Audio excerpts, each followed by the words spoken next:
Ay mo halae si fam ngasi gi mukbang sidi chicken BBQ ne sigi chicken BBQ ze kano dagi smoke house dagi laibane yam hawe kaiba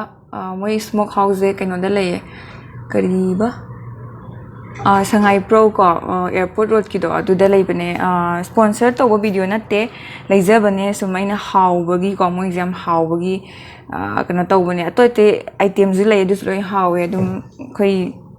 da le pokhol ko chaab dum hawe bako dugi ina sum hai bane chahaning bagi mayam yeng bio try to bio ado sumaina BBQ sima sidi chadri ado atete item cha dum hawe moigi sisu dum hawram gani hawen khange dudagi chaba horage chicken ze sauce pire sigi salad pire swaina mapu moina lae tarabuza se budi aina ani hapsan bane lettuce siga hawani sina sauce ne sauce sta haido ge dum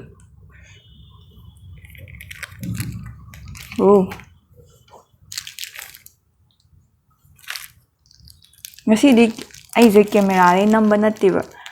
phone dagi number dugi camera wakhal da yengbam point to hita kaw bangbra dugi do yeng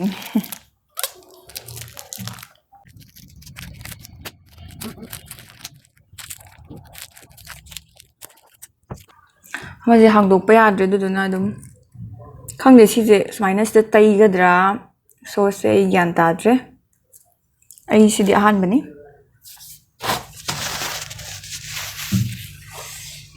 lettuce te ina hapsal lekhra chaba horage hobom khangdre ma phaide horasira wow thatpa yadre haudo male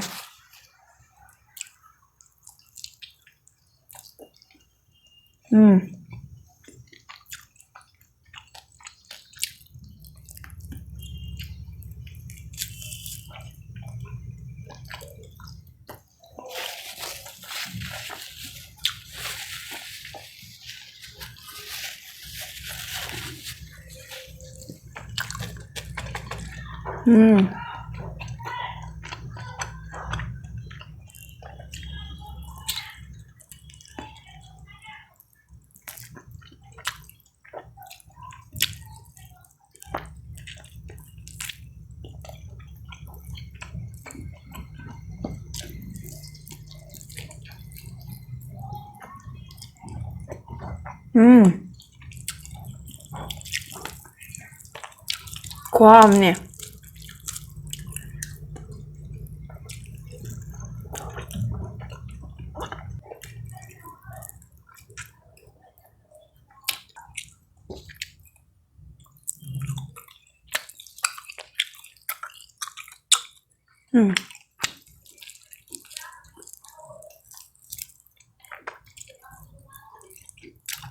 skin yaw skin je hanya dege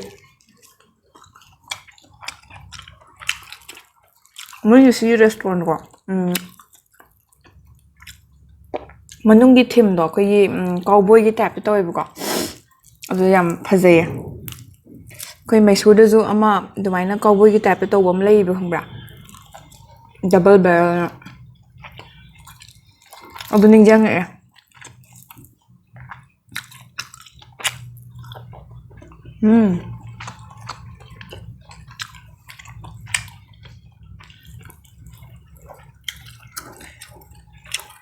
toaster wrap toge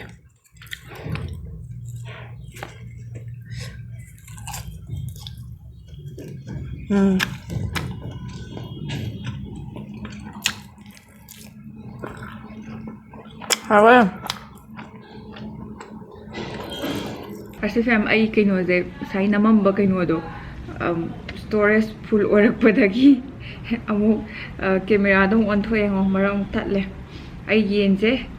kaino khara makok thangba mapart khara di khoi te ai na logre ma sta ge na ai ngon na ma phai kaino ga de kaino khatanga lai hore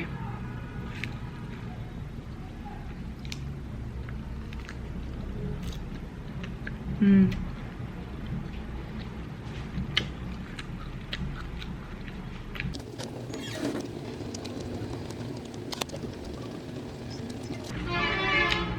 gì màu xà vậy thấy chân là cái hai nữa hầu chưa hả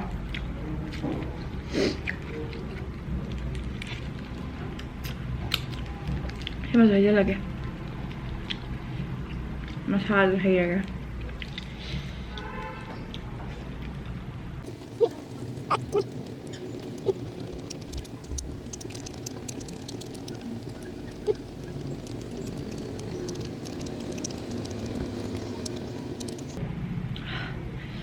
ꯁꯤꯒꯤ BBQ ꯆꯥꯕꯁꯦ ꯈꯔꯗꯤ ꯃꯣꯠꯂꯦꯉꯣ ꯍꯥꯏꯕꯗꯤ ꯈꯔꯗꯤ Messi ꯑꯣꯏꯌꯦ ꯍꯥꯏꯅ ꯇꯧꯁꯦ ꯃꯣꯔꯣꯛ ꯁꯥꯔꯛꯑꯦ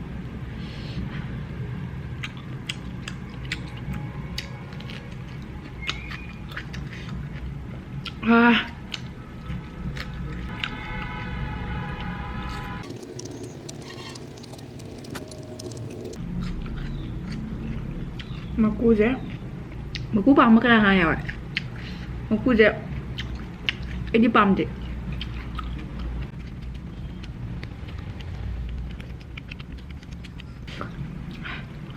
ꯃꯣꯔꯣꯛ ꯁꯥꯔꯦ ꯇꯔꯕꯨꯖꯥ ꯑꯃꯨꯛ ꯆꯥꯒꯦ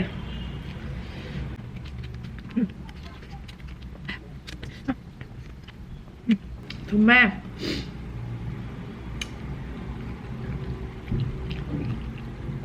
ꯃꯔꯨꯁꯦ ꯅꯨꯡꯉꯥꯏꯒꯤꯗ꯭ꯔꯕ ꯑꯣꯟꯊꯣꯛꯅ ꯇꯔꯕꯨꯖꯥ ꯆꯥꯕꯗ ꯅꯨꯡꯉꯥꯏꯇꯕꯁꯦ ꯃꯔꯨ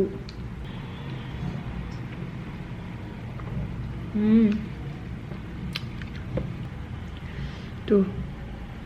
ꯃꯣꯔꯣꯛꯇꯣ ꯍꯥꯞꯄꯦ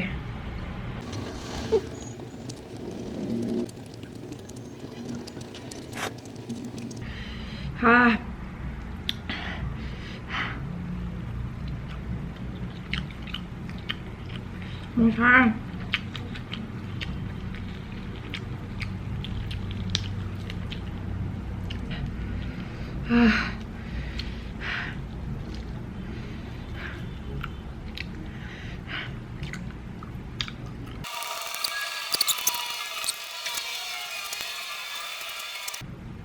ꯑꯣꯅꯤꯌꯟ ꯃꯆꯥꯅꯦ ꯑꯣꯅꯤꯌꯟ ꯈꯔ ꯍꯥꯞꯀꯦ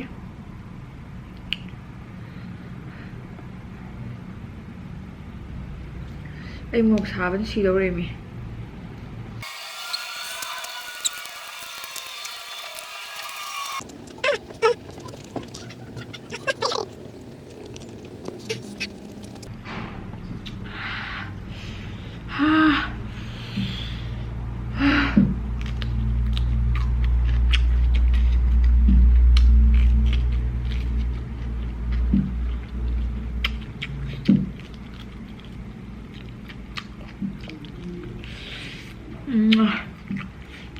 ꯃꯣꯏ ꯆꯤꯂꯤ ꯁꯣꯁꯁꯦ ꯑꯁ ꯐꯖꯅ ꯁꯥꯏꯌꯦ ꯑꯩ ꯑꯗꯨꯝ ꯎꯃꯣꯔꯣꯛ ꯄꯥꯝꯕ ꯑꯗꯨꯝ ꯆꯥꯕ ꯉꯝꯕ ꯃꯤꯅꯦ ꯑꯗꯣ ꯀꯩꯒꯤꯅꯣ ꯁꯤꯗ ꯈꯨꯠꯁꯥ ꯑꯃ ꯇꯧꯋꯦꯕ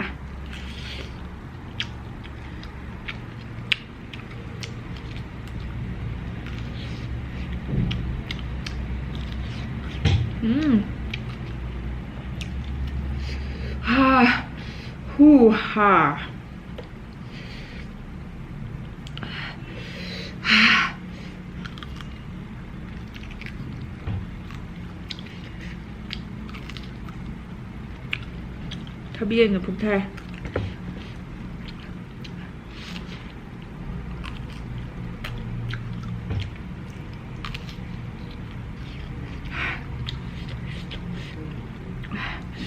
ꯁꯣꯁꯁꯦ ꯂꯨꯞꯄꯔꯣꯏꯒꯦ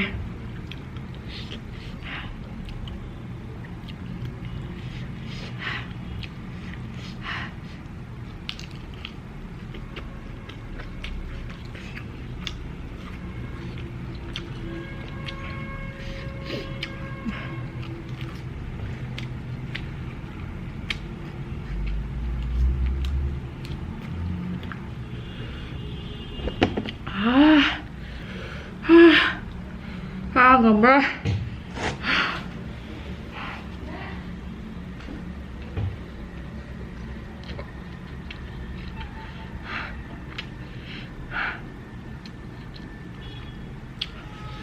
I'm sorry.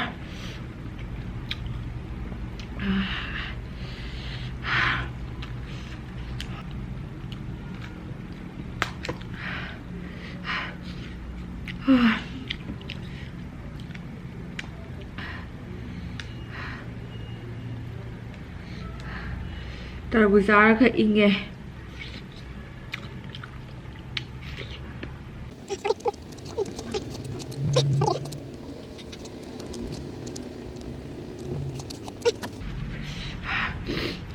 Khá inde tarbuza cha matungda. Khá indering sida to orage. Loibdi loide. Khá lemhori. Dagi si leme hadi sauce to sa ina haijan gib do dugi pulap chugre duga sare amuk saba horani. Marai. Al video sa lo chalage. Loi phau ing bagi yam thagachari. Ai video se nungai traga film bagi damak da thagachari ai video toin thagala su nungai trasu na ai damak ta ing biba mi dum khara yawi na ko yam trasu ado moi sing do aina yamna yam nungsi yam thagachari yam thagat pa ju phungdo chari duga yam su nungsi aduga haidi aibu support tawbibagi mathangda amu hena nungaiba video namnaba hotnajage ngasigidi sai loisanjarage karigino khangde mo yam sagre ngasidi moi spicy sauce ama chili sauce yam sarame karigino khangde